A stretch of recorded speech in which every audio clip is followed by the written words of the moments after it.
Right, on today's video, something a little bit different. I haven't done any walkie-talkies for a while. One of my viewers, Dom, very kindly sent me these as a gift. Thank you, Dom. These are Harrier CB Scout 2-way or 2 CB walkie-talkies. It says legal FM channel 7. I don't remember these back in the day. Some of you guys might do. I did used to stare into the Dixon's window lusting after these radios that I couldn't afford. I'm sure some of you may have done that as well if you've been in the UK. And these were made in Hong Kong for Dixon's, and I've not really seen these before, so I'm interested to see what they're like. There's a note from Dom that says that the transmit audio is low on one of them.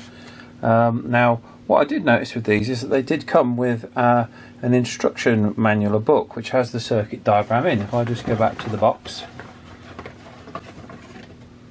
we can get that out for you. There we go. So we do, I hold it around the right way. Oh, I've got it. Did I have it the right way? Yes, I did. We have a schematic diagram which I will scan in downstairs, which is very, very useful. A layout as well, again, which is also super useful.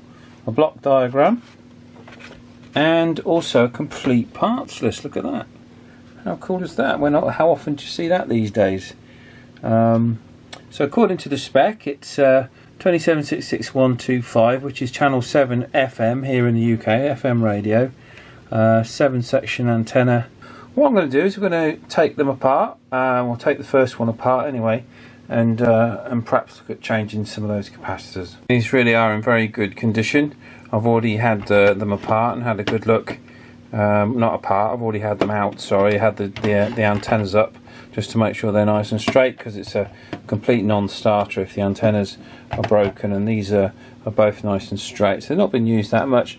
The only thing that happened, the cool plate, this silver plate had fallen off of one of them, but I managed to stick that back down. So let's take this one apart and have a little look at it, and perhaps see if we can get it on the test equipment just to see what it's doing.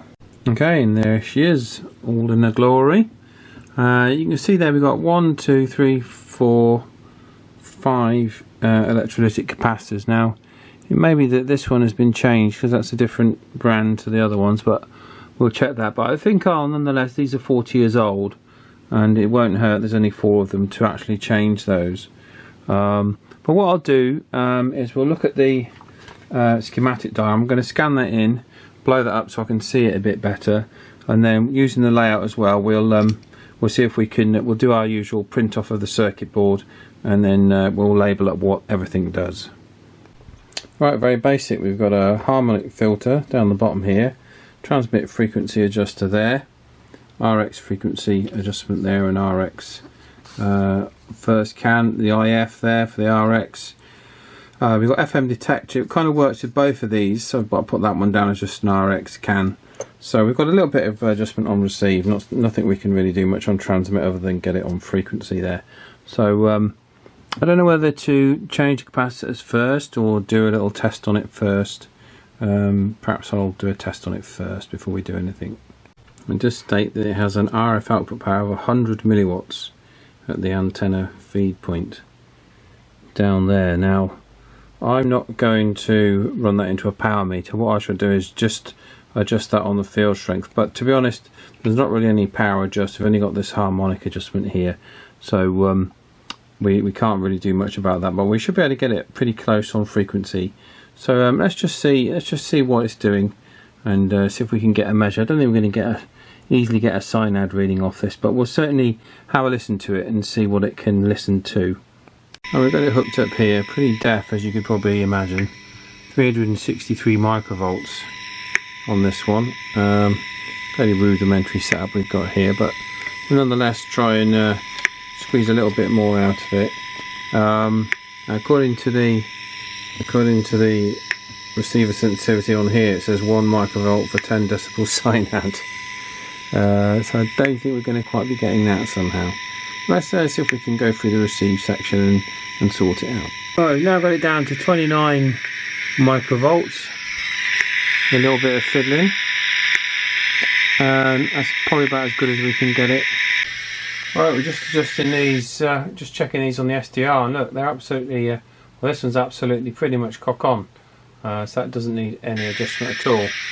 So we're not going to touch that. I don't see there's any need to adjust the harmonic pots then. I mean, you're not really going to get much of a signal out of this anyway in terms of, but we will check the field strength between the two radios. But I think we're definitely going to recap this one. They're really old capacitors anyway, so let's just take them out, put them in the meter and test them as we go. And we'll do, I'm only going to show you this, guys, on this one set, and then I'm going to basically do the same to the other set, and then we'll take them out in the field with Tyler and we'll give them a little test just to see what kind of range we can get with them.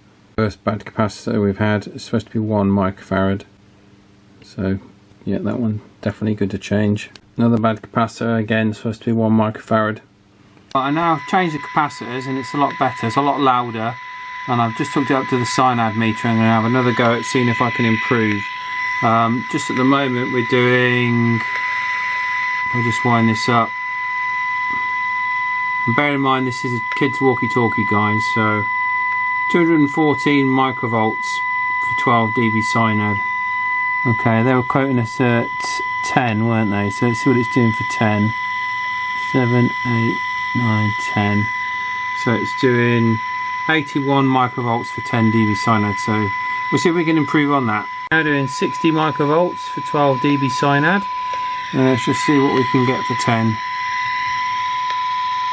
7, 8, 9, 10, 11, 12.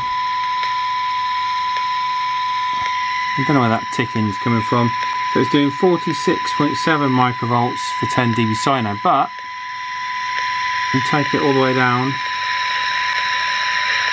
we're still hearing it down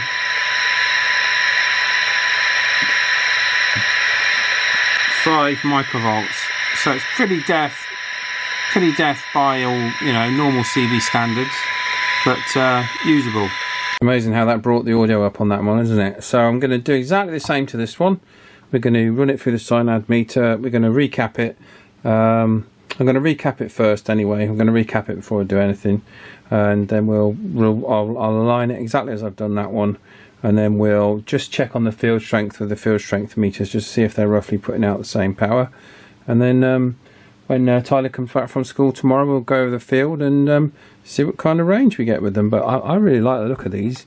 They're really cool. I love the we've got the international spelling alphabet on the front of it there. Look, as if you didn't know. But the tones work on them as well. So, but yes, I mean there was some really bad capacitors in there. So if you do have a set of these old walkie-talkies, you haven't really got literally a 10-minute job to change the capacitors, and you can bring them back to life.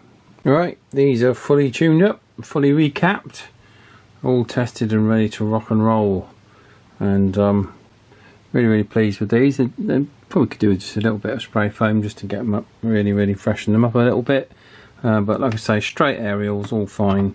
So we'll dig out some 9-volt batteries. I've got some new batteries, and then we'll give these a test. And a couple of service labels on the back of them again, so if in the future if someone gets these and they think they have to recap them, they don't. It's already been done. And yeah, I've just got to find one more 9-volt battery, and we'll have a little test with them. These are ones just sat on my desk. Surely I've got a good one amongst these. Right, we've come to the field. This is the next day. We've got Tyler with us. Say hi. Hi. And we're going to just do a little test. Now, if you've watched these videos before, these type of walkie-talkies haven't got amazing range. I mean, I think on the last kind of tests, we were looking at a range from about roughly there to the hedge there. So if these do that, I think they're what we would call in spec. They say they're 100 milliwatts, so I'm not sure that they are.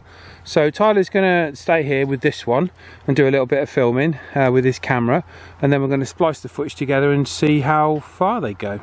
I've also got the President Randy as well, just so we can use that as a bit of a backup, just to see where the sort of weaknesses are, and just to see, well, it'd be interesting to see, won't it, if the Randy works well with these. It should do, in theory. They were on frequency.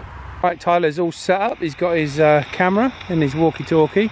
I'm all set up, got my walkie-talkie. Right, we're going to go about halfway up the field there and do our first little test. Right, the first test. Tyler's just over there. Okay, we'll give him a call.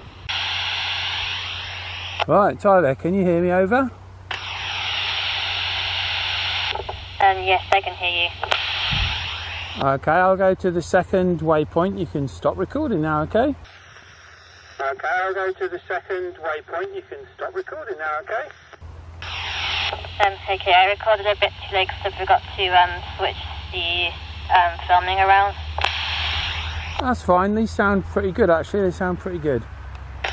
Right, let's go. Okay, I'll stop recording now. Okay, let's go a little bit further up the path, up there. Right, we've gone a little bit further up. There he is, over there. Hi, Tyler. Can you hear me okay? Yes. Wow, these are really, really good. These are much better than I thought they would be. Okay, we'll go move further up the path, Rog. Okay. Right, okay, we're quite a step away. Tyler's right over there. Are you recording yet, Tyler? No, I'll start recording now. Okay, Rog. You can hear him now. We're probably on the limit of these now. Okay, Rog, I'm testing now at the sort of furthest distance. I think any further than this, I think then we're going to start for losing to us. So I think this is a pretty good test. I could always just go a little bit further away. But how are you receiving me there? I can still hear you. It's getting. I can still hear you. It's getting a bit muffled, but I can still hear you. Yeah, same. Okay, well what I'll do then, if you stop recording, I'll go a little bit further and we'll take them right to the limit and then we'll test the Morse code key, okay? Okay.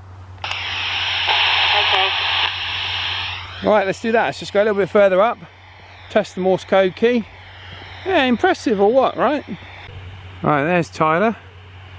All the way over there, you can see him. We'll just pull out. It's hard to hold it still. He's quite a way away. Certainly a good distance for toy walkie-talkies anyway. Hi Tyler, I wonder if you can hear me now. I think it's trying to get to the point where it's almost impossible to hear. I can talk with you, but I can't make out what you're saying. Okay, Roger, I think we found the limit. Beeps, I'm going to do the beeps at this end, okay? I'm going to beep, see if you can hear it. This could be tricky one-handed. Okay.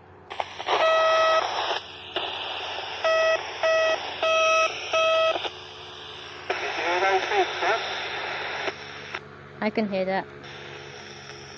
Right, so I think that's the limit of that radio, but that's pretty darn good, isn't it? Well, just out of interest, just pop the President Randy on and see what difference that makes.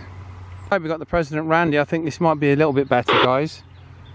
Hi there, Tyler. I've got the President Randy now. How are you receiving me at your end? I should think it's a little bit better, is it? Yeah, it's a lot better now. Yeah, you're absolutely really clear with me as well. Give me the quick brown fox jumps over the lazy dog. The quick brown fox jumps over the lazy dog. Okay, I'll give you one at your end. The quick brown... A little bit better, is it? Yeah, it's a lot better now. Yeah, you're absolutely really clear with me as well. Give me the quick brown fox jumps over the lazy dog. The quick brown fox jumps over the lazy dog. Okay, I'll give you one at your end. The quick brown fox jumps over the lazy dog. So it's sounding good at your end, Rog? Good at your end, Rog? Yes. Brilliant, okay, superb. Right, I'll come back down to you in a minute, okay? You can stop recording. Wow, look at the size difference there. The Randy's, it's not too big, you know. But I tell you what, for a kid's walkie-talkie, these are absolutely superb. Very good indeed. I mean, this has got some of the best range I've seen in the sort of toy walkie-talkies. Obviously, it's helped with them being recapped and obviously being retuned and stuff, but that really is very, very good performance indeed for radios that are 40 years old. Of course, the Randy is going to do the business. You'd be pretty annoyed if it didn't, wouldn't you? Okay, let's go back down to Tyler and we'll wrap this video up. Right, thanks to my helper Tyler, and also thanks to Dom for very kindly sending me these lovely Harrier Scout walkie-talkies, and hopefully these will be good for another 40 years and for some other kids to play with at some point in the future. And yeah, I hope you've enjoyed this, and keep an eye out on the channel for some more videos. We've got lots of other interesting stuff, not just CB repairs. We're going to try and expand the channel a little bit and move into other areas as well. So if you've enjoyed this, and make sure to like and subscribe. That's it. Thank you very much for your help, Tyler, and we'll catch you on the next one. 73.